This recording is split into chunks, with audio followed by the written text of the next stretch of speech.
जय शिवराय मित्रांनो. मित्रांनो, गेल्या काही दिवसापासून आपण वर्तमानपत्रामधून बातमी पाहत आहोत की तेलघाना उद्योगासाठी अर्ज करा, 9.90 लाख रुपयाचं अनुदान. आणि याच अनुषंगानं बऱ्याच साऱ्या मित्रांच्या माध्यमातून कमेंट आणि प्रश्न विचारले जात होते की नेमका हा तेलघाना कुणाला मिळतो, याचा अर्ज कसा करायचा आणि खरंच या तेलघाना किंवा या तेल प्रक्रिया उद्योगासाठी अनुदान मिळतं का. आणि मित्रांनो, याच प्रश्नाचं उत्तर, याच्याच बद्दलची माहिती आजच्या व्हिडिओच्या माध्यमातून जाणून घेण्याचा प्रयत्न करणार आहोत. मित्रांनो, देशभरामध्ये राष्ट्रीय खाद्यतेल मिशन हे अभियान राबवलं जात आहे. राज्यामध्ये सुद्धा हे अभियान राबवलं जात आहे आणि याच अभियानाच्या अंतर्गत समाविष्ट करण्यात आलेले एक घटक म्हणजे तेलघाना किंवा तेल प्रक्रिया उद्योग. याच्यामध्ये 10 टन क्षमतेचा तेलघाना दिला जातो. याच्या व्यतिरिक्त सुद्धा एक योजना आहे, ती सुद्धा मी तुम्हाला समजून सांगतो. परंतु सुरुवातीला जे काही 9.90 लाखाचं अनुदान आहे याच्याबद्दल आपण जाणून घेऊया. 10 टन क्षमतेचा जो तेलघाना आहे तो तेलघाना दिला जातो, परंतु याच्यासाठी जे लक्ष्यांक असतात ते प्रत्येक तालुक्याला जास्तीत जास्त 1 लक्षांक उपलब्ध होतो. याच्यामध्येही शेतकरी उत्पादक कंपन्या, शेतकऱ्यांचे गट, महिला बचत गट असे जे काही लाभार्थी असतात अशा लाभार्थ्यांना या ठिकाणी प्राधान्य दिलं जातं. आणि जर अशा काही गटातून वगैरे अर्ज आला नाही तर तिथून पुढे वैयक्तिक लाभार्थ्याचा किंवा जे काही ग्रामीण उद्योजक असतील यांचा या ठिकाणी विचार केला जातो. याच्यामध्ये 33% पर्यंत अनुदान दिलं जातं, जे जास्तीत जास्त 9.90 लाखापर्यंत असतं. म्हणजे साधारणपणे 30 लाखापर्यंतचा जर प्रकल्प खर्च असेल तर त्याच्या 9.90 अर्थात 10 लाख रुपयापर्यंत अनुदान याच्या अंतर्गत दिलं जातं. म्हणजे 10 टन क्षमतेचे तेल प्रक्रिया उद्योग या योजनेच्या अंतर्गत उभारले जाऊ शकतात. त्याच्यामध्ये तालुक्यात जास्तीत जास्त 1 लक्षांक उपलब्ध करून दिला जातो. कधी कधी एखाद्या जिल्ह्याला सुद्धा 1 लक्षांक उपलब्ध करून दिला जातो. याच्यासाठी तुम्हाला तुमच्या तालुका कृषी अधिकाऱ्यांकडे अर्ज करायचा असतो. आता सध्या अर्ज मागवण्यात आलेले आहेत.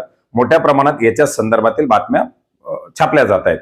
आता याच्या व्यतिरिक्त जो दुसरा तेलघाना असतो किंवा तेल प्रक्रिया उद्योग असतो त्याच्यामध्ये आपण PFMM पाहिले, मुख्यमंत्री सूक्ष्म अन्न प्रक्रिया उद्योग पाहिले किंवा राष्ट्रीय खाद्यतेल मिशन असेल, असे जे काही वेगवेगळे योजना आहेत याच्या अंतर्गत कृषी यांत्रिकरणाच्या अंतर्गतच एक प्रक्रिया उद्योग घालण्यात आलेला आहे. तो म्हणजे oil mill with filter press, ज्याच्यामध्ये छोट्या छोट्या जे काही तेल घाणे आहेत 2 लाख रुपयापर्यंत किमतीपर्यंतचे ते याच्या अंतर्गत 50% अनुदानावरती दिले जातात.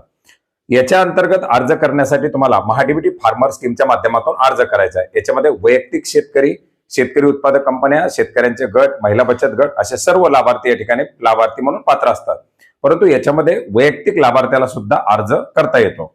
यासाठी तुम्हाला लॉग इन करून महाडीबीटी फार्मर स्कीमच्या पोर्टलवरती यायचंय. पोर्टलवरती आल्यानंतर आपल्याला या ठिकाणी ऑप्शन दिलेले घटकासाठी अर्ज करा, याच्यावरती क्लिक करायचंय. आपण याच्यामध्ये पाहू शकता वेगवेगळ्या बाबी आपल्याला दाखवण्यात आलेल्या आहेत. याच्यामधून आपल्याला कृषी यांत्रिकरण ही बाब निवडायची आहे. कृषी यांत्रिकरणाच्या बाबी निवडावरती क्लिक केल्यानंतर आपल्याला पुढे मुख्य घटक निवडायचे आहे, कृषी यंत्र अवजाराच्या खरेदीसाठी अर्थसहाय्य. याच्यावरती निवडल्यानंतर पुढे तपशील विचारला जाईल. तपशीलच्या अंतर्गत आपण पाहू शकता वेगवेगळ्या बाबी या ठिकाणी दाखवल्या गेलेल्या आहेत. आणि याच्या अंतर्गत आपल्याला निवडायचे म्हणजे प्रक्रिया संच.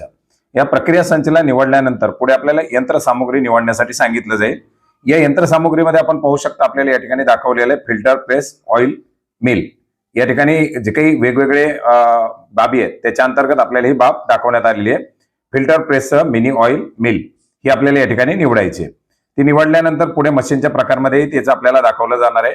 याच्यानंतर मी पूर्वसंमतीशिवाय कृषी यंत्र अवजार खरेदी करणार नाही अशा प्रकारची एक स्वयं घोषणा द्यायची आणि या बाबीला जतन करावरती क्लिक करायचंय. जतन करावरती क्लिक केल्यानंतर आपल्याला विचारलं जाईल की आपल्याला दुसरी कुठली बाब निवडायची आहे का. निवडायची असेल तर येस करायचंय, निवडायची नसेल तर आपण नो करून याच्यामधून बाहेर निघू शकता. नो वरती क्लिक केल्याबरोबर आपली ही बाब जतन झालेली आहे, परंतु हा अर्ज आपला सबमिट झालेला नाही. आपल्याला हा अर्ज सादर करायचा आहे. अर्ज सादर करावरती आपल्याला पुन्हा एकदा क्लिक करायचंय. याच्यानंतर आपल्याला निवडायच्या त्या बाबी निवडा असं सांगितलं जाईल. याच्यानंतर पहावरती क्लिक करायचंय आणि पहावरती क्लिक केल्यानंतर आपण निवडलेली बाब या ठिकाणी आपल्याला दाखवली जाते. या योजनेच्या असलेल्या अटी शर्ती सर्व मला मान्य आहे याच्यावरती टिक करून अर्ज सादर करावरती क्लिक करायचंय. अर्ज सादर करावरती क्लिक केल्यानंतर आपल्याला पेमेंट असेल तर पेमेंट करावं लागेल आणि जर यापूर्वीच आपण पेमेंट केलेलं असेल तर आपल्याला देयक यशस्वी असं दाखवलं जाणार आहे. तुम्ही अर्ज केलेल्या बाबीमध्ये हा अर्ज दाखवला जाईल आणि जर तुमच्या तालुक्याला या बाबीचा लक्षांक उपलब्ध झाला तर तुम्हाला या योजनेच्या अंतर्गत पात्र केलं जाईल. याचे लक्षांक जास्त मोठ्या प्रमाणात नसतात. तर मित्रांनो, पेपरला आलेली बातमी आणि या अनुषंगाने विचारलेले प्रश्न याबद्दलची माहिती घेण्याचा प्रयत्न केलेला आहे. जर आपण या तेल प्रक्रिया उद्योगात असाल, आपला जर काही एखादा गट असेल किंवा आपली जर शेतकरी उत्पादक कंपनी असेल तर मात्र आपण आपल्या या उद्योगाला मोठं करण्यासाठी आणि एक अनुदान प्राप्त करून आपला व्यवसाय वाढवण्यासाठी या तेलघाना प्रक्रिया उद्योगामध्ये अर्ज करू शकता. दोन्ही बाबी करता तुम्ही अर्ज करू शकता. एक ऑफलाईन पद्धतीने तुम्हाला तालुका कृषी अधिकारी यांच्याकडे करायचं आहे, तर दुसरा ऑनलाईन पद्धतीने महाडीबीटी वरती करायचं आहे. तर विचारल्या गेलेल्या प्रश्नाची एक महत्वाची माहिती होती, जी आपणास नक्की उपयोग पडेल अशी आशा करतो. भेटूयात नवीन माहितीसह, नवीन अपडेटसह. धन्यवाद.